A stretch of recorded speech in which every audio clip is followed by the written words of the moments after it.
I really hate hypocrisy. Because you cannot stand here coming from the most tribal tribe in Kenya, the most tribal, then you lecture us about tribalism. Kama kuna Mkamba hapa ama Mkisia ama Muluya ameoa Woria, beba mkono.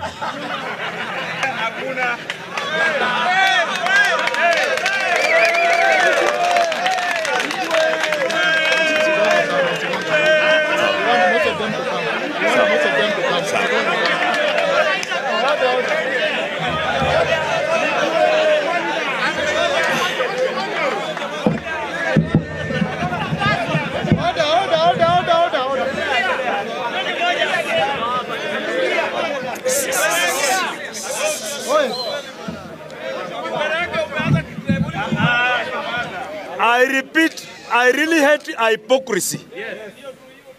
And when you are coming from the most tribal tribe in Kenya, ambapo kwamba hawezi kubalia msichana wao aolewe na Mjaluo na Muluya, it is a taboo to them. The worst tribalism in Kenya. Then you come and stand here and tell us that Gachagua is a tribalist. Yet you come from the most tribalist tribe in Kenya. And you tell us that you are marginalized. You want to tell us you are marginalized. Sijui you are what. Na pesa zenu zote zile munapewa za county, munajenga shopping mall Sicily. What are you telling us? Munatuambia nini? So,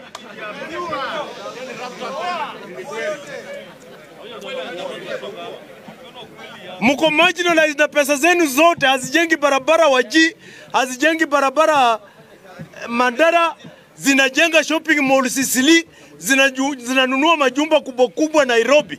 And you are telling us that you are marginalized and that Kikuyus are your problem.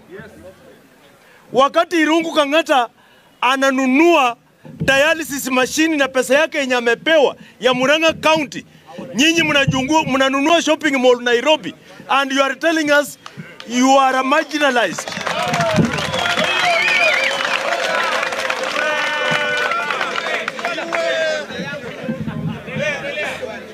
My friend, tuongee ukweli. Let us speak the truth. Na ukweli utatusaidia. Don't lecture us, please. Just sit down and shut up. Shut up. You can't lecture us on that. Ati Kikuyu